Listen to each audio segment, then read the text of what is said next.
tuelekeze jinsi ya kujaza Excel sheet yetu ambayo itatusaidia kuregister client wa nyuma ambao tayari tuna taarifa zao mkononi.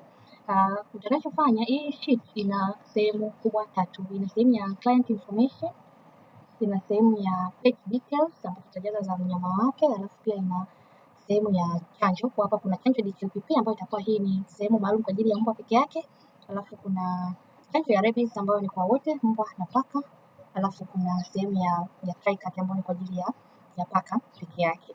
Kwa hiyo kama ambavyo unaona hapa kuna column mbili. Hizi column mbili za mwanzo za juu usizifute unapokuwa unajaza hii form, hizi zitakuguide. Unatakiwa kufanya, unaanza kujaza kwenye kwenye hizo row mbili za mwanzo usizifute, utaanza kujaza kwenye hii row ya 7 hapa taarifa moja kwa moja. Kwa hivyo kwenye client information kuna taarifa zake, na taarifa zote ambazo ni za ulazima kujaza zimewekewa star kama ambavyo zinaonekana.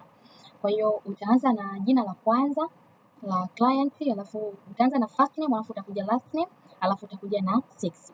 Sasa kwenye zile taarifa ambazo ni common kwa wote zimewekewa drop down menu. Kama ambavyo unaona kwenye sex hapa kuna drop down menu. Kwa hiyo utakuwa unabonyeza, utakuwa unaselect. Usiandike kwa sababu ukiandika, kwa mfano hapa sisi tumeanza kuandika M kubwa na hizi nyingine herufi ndogo, lakini kwenye kuandika kuna tofauti. Mmoja anaweza akaandika herufi ndogo tu, mwingine akaandika herufi kubwa tu.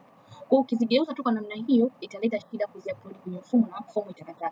Kwa hakikisha sehemu ambayo ina drop down menu, ukiklik tu hiyo sehemu automatically itaonekana alama kama hii. Kwa hiyo utaibonyeza, itakuletea na utachagua moja kwa moja.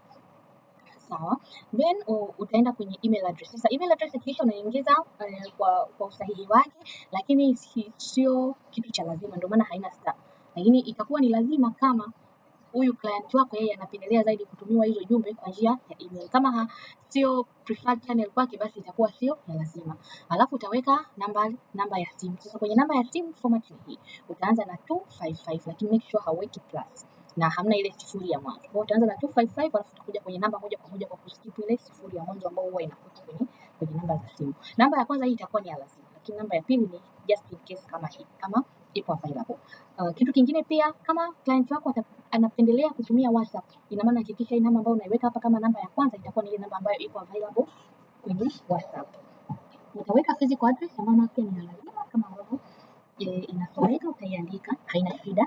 Alafu kwenye preferred channel ya communication utachagua hapa kuna drop down menu. Kwa utaingiza labda kama anapenda email, SMS, WhatsApp na kadhalika. Alafu utachagua lugha inayo pia iko na drop down menu. Then utaweka comment kama ipo, lakini pia sio kitu cha lazima. Hapo utakuwa umemalizana na client information. Alafu kuna pet details sasa. Kwa hapa utaweka kwanza na jina la mnyama husika, utaweka jina lake. Ukishaweka jina kwenye sex kama kawaida, hapa kuna drop down menu. Kwa ukibonyeza itatokea, utachagua sex, alafu utachagua speech. Hapa kwenye speech pia napo kuna drop down menu. Kwa utachagua speech husika, alafu utakuja utachagua breed. Kwenye breed pia kuna drop down menu ambayo ina breed zote ziko available. Kwa utachagua tu ambayo ni specific. Kama ni breed ya paka utazikuta zote ziko hapo, lakini pia kama ni breed ya dog utazikuta zote ziko hapo. Hamna breed ambayo haipo. Then utaingiza tarehe ya kuzaliwa ya mbwa au paka. Kwa hapa sasa hamna drop down menu, lakini tunapendelea format iwe inafanana ili mfumo uweze kukubali. Kwa hapa utaanza na mwezi, tarehe, alafu mwaka. Kwa hiyo labda unaweza ukaandika maybe ni mwezi wa pili labda tarehe 23, alafu utaweka mwaka labda 2022. Kwa hiyo itakubali, na ukitaka kujua kama imekubali utaona kabisa imetokea katika the same format ambayo inaonekana hapo juu. Then kama kuna comment yoyote utaweka. Utakuwa umeanza na taarifa sasa za pet. Then utakuja kwenye taarifa za chanjo ya huyo pet. Kwa kama ni mbwa utaendelea moja kwa moja hapa. Utafill taarifa ambapo kuna taarifa ya vaccination history ambayo nayo pia hii ina drop down menu. Kuuliza kwamba chanjo yake iliyopita inajulikana au haijulikani na kadhalika. Sasa kama ikiwa ni chanjo ya kwanza, ina maana huyu hatakuwa na tarehe za chanjo iliyopita kwa sababu ndio chanjo yake ya kwanza. Lakini pia kama ikiwa previous ni unknown, pia huyu hatakuwa na taarifa zake za chanjo iliyopita. Kwa hiyo hautahitajika kujaza hapa, utajaza to not applicable. Kwa hiyo utaingiza status husika, alafu utaingiza date of previous vaccination. Kumbuka tu kwamba mfumo ni ule kwamba unaanza na mwezi, alafu unakuja tarehe, alafu unakuja mwaka. then utaingiza date ya current vaccination hiyo ambayo ulikuwa umemvaccinatia. Utaweka vaccination interval, hii nayo pia ina drop down menu ambayo ina option zote. Alafu utaingiza next vaccination date kwa kuandika katika mfumo ule ule. Ukitoka hapo utakuja kwenye vaccination ya pili ambayo hapa ni rabies.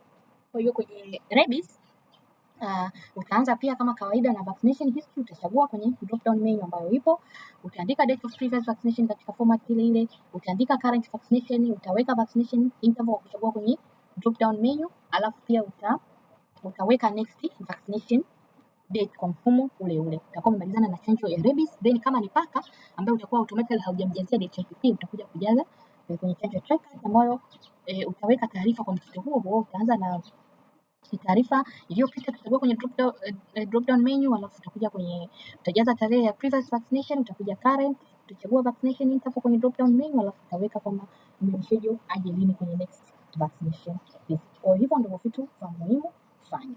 Sasa ikitokea situation ambayo ni client huyo mmoja lakini anao wanyama wengi, na maana utakachokifanya ni kucopy hizi taarifa za client wako, utazikopi zote, alafu utazipaste kwa hapa chini. Utazipaste, then utakuja wewe utaendelea moja kwa moja kwenye nini, kwenye pet details. Of course pia unaweza ukazirudia kuziandika kama kucopy na kupaste ni option ngumu, lakini kucopy na kupaste inakuwa ni option rahisi zaidi. Kwa wewe utadili na hii sheet ya kwanza tu, na hii sheet ya pili yenyewe ni sheet ambayo inatuhusu sisi moja kwa moja na hautaweza kuiedit. Kwa hiyo nilikuwa nawaambia hii issue ya drop down menu, na kwa bahati nzuri ni kwamba ukiingiza katika format ambayo haitakiwi hapo, utaona labda let's say hapa ni text, mimi nikaandika mail kwa mtindo huu, nikitaka kuingiza